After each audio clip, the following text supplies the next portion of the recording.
Rosen. I'm Salish Pandare. Al Weisman's my name. My name is Waddell Stump Sr. My name is Earl, old person. My name is George Charles Nightwalker. My name is Burton Putting on Top Sr. My Crow name is Chilakshadube. Translation means 2 mornings. My name is Robert Magnet. Dr. Florence McGeesha Garcia. My name is George Horse Capture Jr. My Indian name is Maistuaki, which means Crow Woman.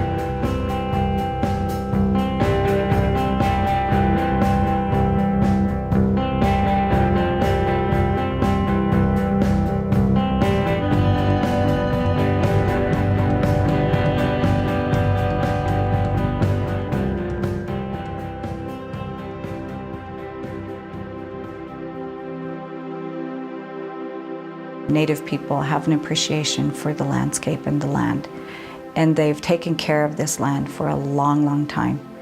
You know, I go as far as saying millenniums. And I think that's one thing that connects all Native tribes at some point or another is valuing land. My favorite thing is just being able to roam all over Blackfoot territory, look at the landscape from a Native perspective, thinking, okay, my ancestors were here, like to see what the landscape has as far as stories and what it can tell us as people today. I don't know there's very many places like this that exist on Earth anymore. This land might be on a map in southeastern Montana today, but there's so much more involved in how that came to be. We share many traditions and values is what brings us together. Generosity, humility, honesty.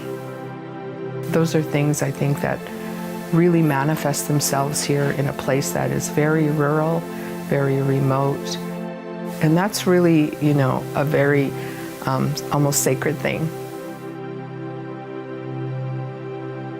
We have shared history, shared culture, but we're very diverse and many different combinations, from traditional to very advanced technologically to progressive thinking to very conservative socially.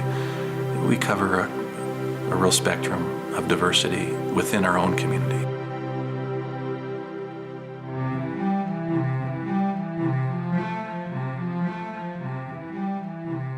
What I always hope to see is that my people have the ability to understand the elements of nature, what role they play in my survival, my people's survival, particularly the up-and-coming generations, the young people. In my view, the buffalo were a metaphor for our people in terms of the buffalo were at one time plentiful, more than plentiful. And they lived their lives and they provided life to our people. The buffalo were nearly annihilated. We're, you know, it's a blessing that we even have any true buffalo here. I see a parallel there in what happened to the buffalo and what happened to Native people in this country. You know, Native people, you know, at one time roamed free, lived their lives the way they wanted to, and were almost annihilated. And now we're coming back just like the buffalo. So that to me is something that just brings me so much hope.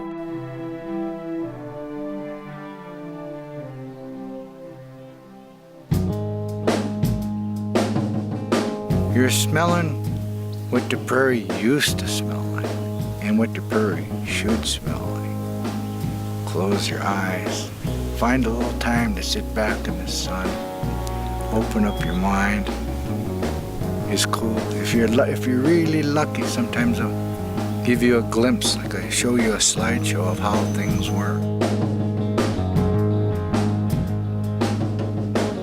Even them just being out there, to know, you know, that connection for us to that animal is there. And if we want to see it, we want to go out there and look at it, pray to it, talk to it, sing to it, it's there for us to do that. And that's part of that healing process for us.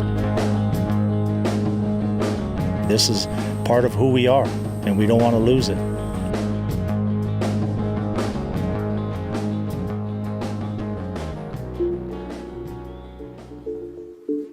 I envision my people having a better understanding of their way of life, both language and ceremony and song. We were always taught by our elders to be proud of who you are and what you are, because we are what we are until we die. I admire a lot of our young people. They want to go back and try to revive those things. Today, when we put up our lodges, it's an opportunity for families to share with their children and grandchildren those traditional stories, that they know who they are as people. It is our way of celebrating the past into the new. I want our ancestors to realize that we're doing something good here. It's something that they died for, that eventually is going to have positive results. It's important for us as Indian people to continue to teach and to share what we have, so that hundreds of years down the road, they're still baking camas in the pit. They're still speaking our language.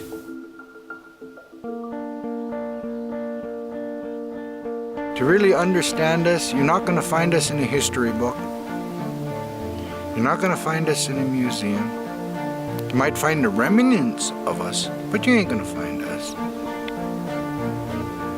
It would be good if people had the time, if they really wanted to know us, laugh and cry with us, participate in our ceremonies, share your ceremonies with us. It brings me pride to know that I'm able to help people to understand and to learn that we're not forgotten. It's good that we have two different kinds of life, you know. We have our traditional way, our Indian way of life, and then we enter into the life today. And it's important to our young people to remember that that's the life we're going to have to work toward. That would be my goal, that would be my dream, that our children will take their place in our society in a good way.